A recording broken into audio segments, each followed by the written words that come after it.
弟兄姊妹平安，今日咧我哋繼續去分享路加福音第4章嘅16節以下嘅經文。第16節，耶穌來到拿撒勒，就是他長大的地方，在安息日，照他平常的規矩進了會堂，站起來要念聖經。耶穌係喺拿撒勒長大嘅。佢長大咗之後就返到家鄉，喺安息日如常咁樣去會堂敬拜神。喺耶穌嘅嗰一個時代，會堂嘅敬拜係以祈禱開始，然後讀律法書。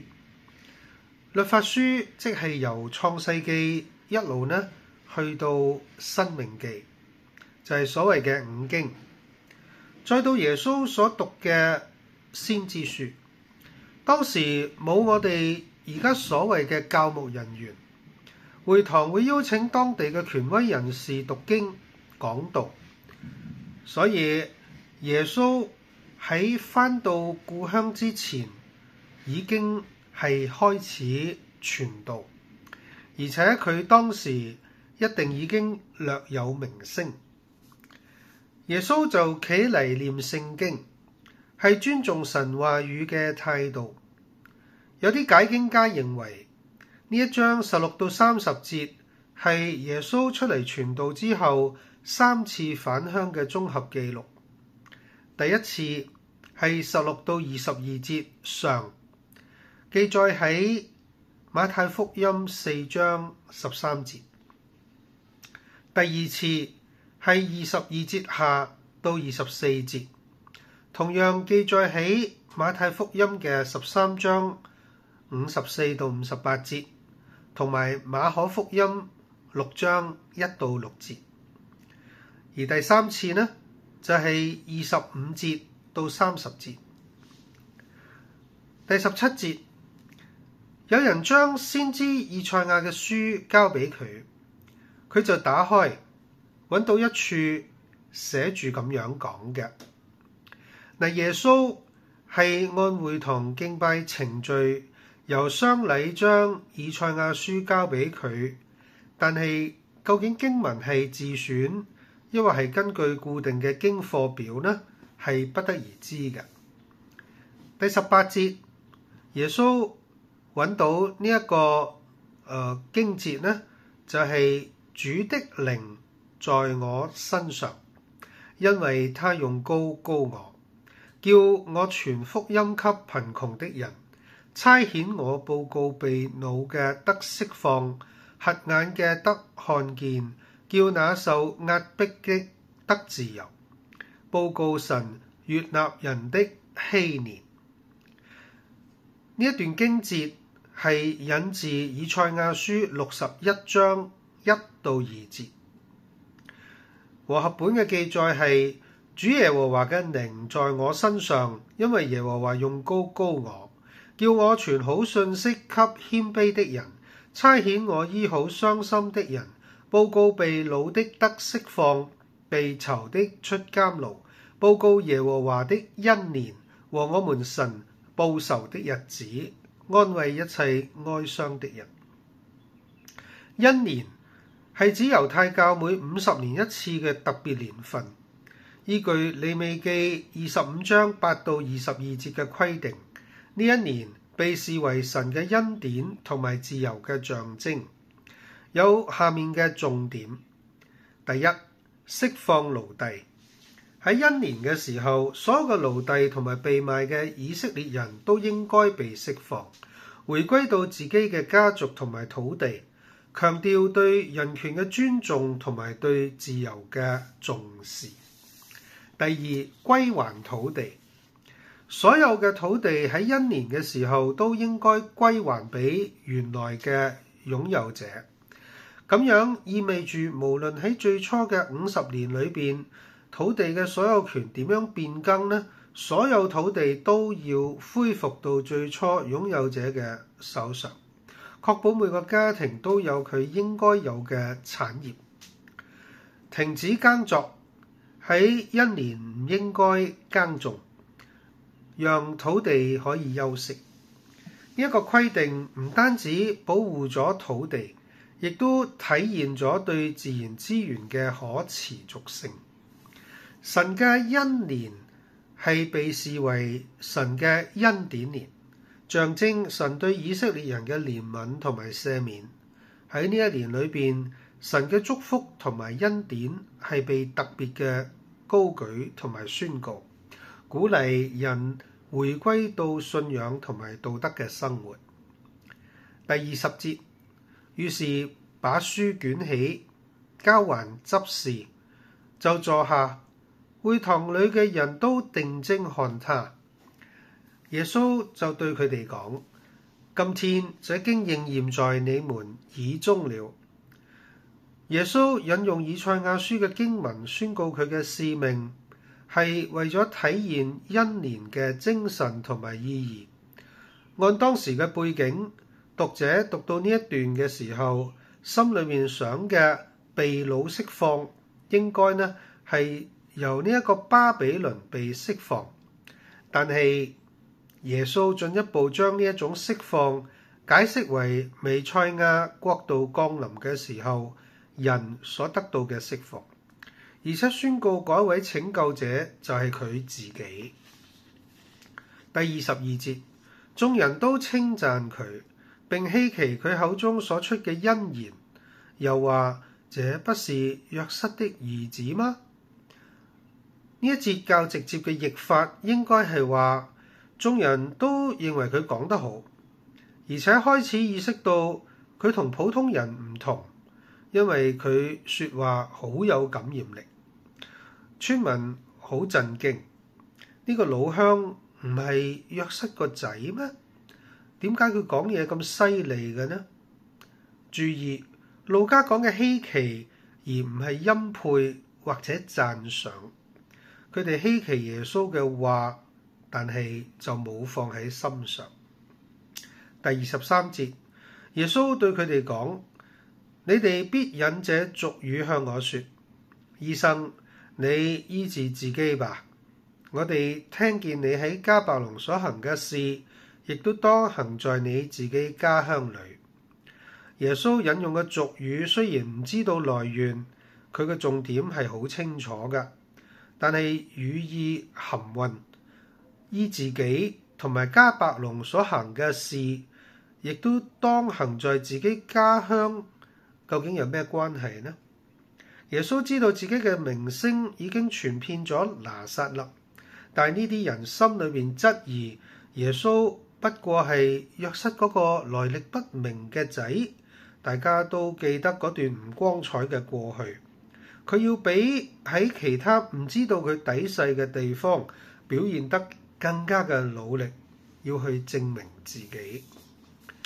第24節，耶穌又話啦：我實在嘅告訴你們，沒有先知在自己家鄉被人悅納的。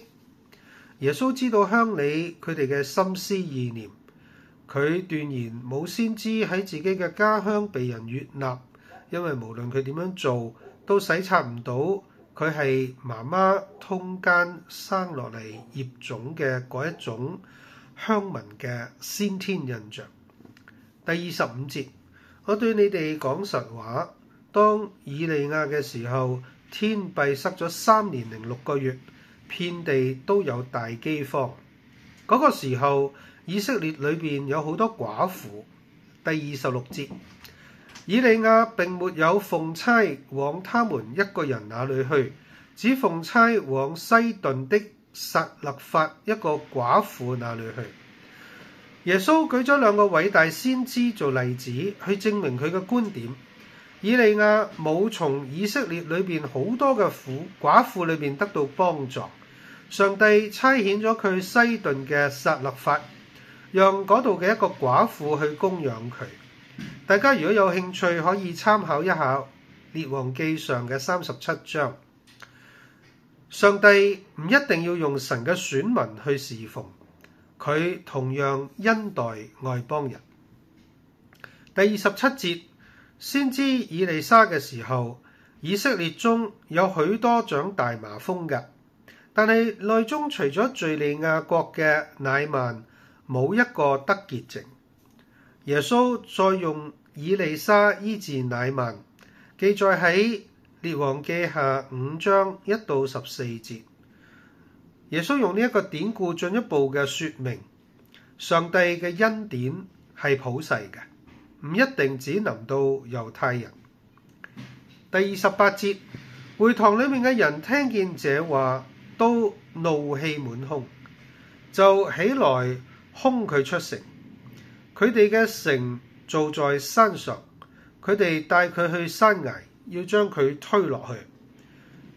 佢卻從佢哋中間直行過去了。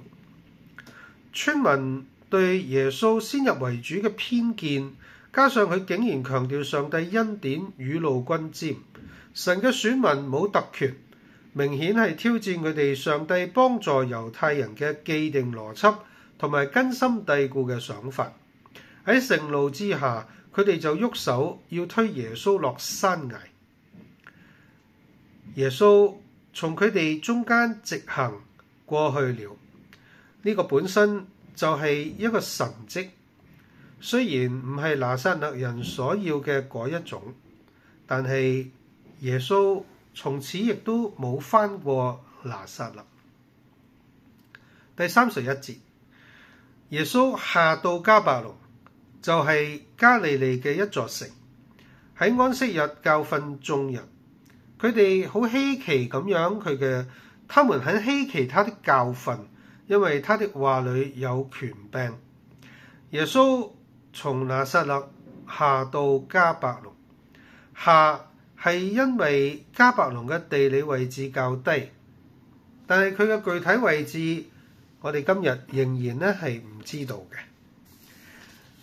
耶穌佢嘅教訓帶住權柄，咁樣喺拉比當中亦都係反常嘅，因為拉比嘅教訓通常都係引用前輩去支持自己嘅話，譬如以利以謝拉比虔誠咁樣拒絕新奇嘅事物，佢就話喺我呢一生裏邊從來都冇講過一件事唔係由我老師嗰度聽過嚟嘅。呢一啲舉例就說明耶穌做咗唔一樣嘅事。佢說話帶住權柄，係令當時嘅人印象深刻。第33節，在會堂裏有一個人被污鬼的精氣附着，大聲喊叫：唉，拿撒勒嘅耶穌，我哋同你有啲咩相干呢？你嚟毀滅我哋，我知道你係邊個，乃係神嘅聖者。古代世界普遍都認為好多麻煩都係由鬼魔造成。喺會堂裏邊嗰個被污鬼精氣附着嘅人，路加冇清楚嘅解釋。有啲人按文字就認為呢一個人係污穢唔潔淨，另外一啲人就主張佢有邪靈附體，亦都可能兩種情況都有。你來滅我們嗎？係一個問句，亦都可能係一個陳述。你係要嚟消滅我哋㗎。污鬼知道耶穌神的聖者嘅身份，見證咗雅各書2章19節嘅教導。你信神只有一位，你信的不錯，鬼魔也信，卻是戰驚。第35節，耶穌責備他說：不要造聲，從這人身上出來吧。鬼把那人摔倒在眾人中間，就出來了，卻也沒有害他。不要造聲，即係收聲、閉嘴嘅意思。第36節，眾人都驚訝，彼此對問說：這是什麼道理呢？因為他用權柄能力吩咐污鬼，污鬼就出來。於是耶穌嘅名聲傳遍了周圍地方。呂振中譯本翻譯第36節，眾人都驚訝，彼此談論說：這是什麼話呢？他用權柄和能力吩咐污靈，污靈竟出來了。人們因為呢一個話感到驚奇，然後繼續講耶穌係用權柄能力吩咐污鬼。呢啲動詞嘅時態暗示耶穌係好習慣做呢一件事嘅。耶穌嘅名聲傳遍了周圍地方，當然係好自然嘅事啦。佢亦都逐漸成為公眾人物。第38節，耶穌出了會堂，進了西門的家。西門的岳母害熱病甚重，有人為他求耶穌。熱病係當時一個醫學嘅名詞。嗰個時候，佢哋將發燒分成兩個等級，輕微嘅發燒同埋嚴重嘅發燒。佢哋可能稱瘧疾係輕微嘅發燒，斑疹、傷寒就係嚴重嘅發燒。西門岳母嘅病非常嘅嚴重，而且危急。有人為佢求耶穌，表示佢哋明確堅定咁樣要耶穌出手救治。耶穌第39節就企喺佢嘅旁邊，斥責嗰個熱病，病就退了。佢立刻起嚟服侍佢哋。西門嘅岳母立刻起嚟服侍佢哋，表示耶穌嘅醫治係完全嘅。呢個婦人得到完全嘅康復，佢馬上恢復體力，然後就去服侍。第40節，日落嘅時候，凡有病人的，不論害什麼病，都帶到耶穌那裏。耶穌按手在他們身上，醫好佢哋。又有鬼從好些人身上出來，喊着說：你是神的兒子。耶穌斥責佢哋，不許他們說話，因為佢哋知道耶穌係基督。當太陽落山，安息日結束，村民刻不容緩咁樣將病人就帶嚟啦。按手喺當時猶太人裏邊並唔常見，無論喺舊約聖經或者拉比嘅著作裏邊都冇記載嘅。鬼從好些人身上出來，喊着說：你係神嘅兒子。對唔住，加利利人可能認為耶穌不過係一個人，但係鬼魔就唔會犯呢個錯。耶穌之所以唔肯讓鬼魔揭露佢就係基督，可能係針對國家彌賽亞運動採取先發制人嘅行動。群眾嘅狂暴會從任何一個彌賽亞身上製造出反抗英雄，咁樣係違背咗耶穌佢拯救世人嘅初衷。無論點，福音書嘅作者堅持人們要因住耶穌嘅話語，同埋作為佢認識究竟耶穌係邊一位，而唔係因着鬼魔嘅見證。第42節，天亮嘅時候，耶穌就出嚟，走到曠野嘅地方，眾人去揾佢，到咗佢嗰度要留住佢，不要他離開他們。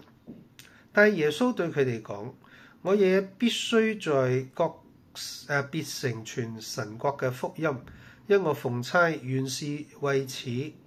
於是耶穌在加利利的各會堂傳道。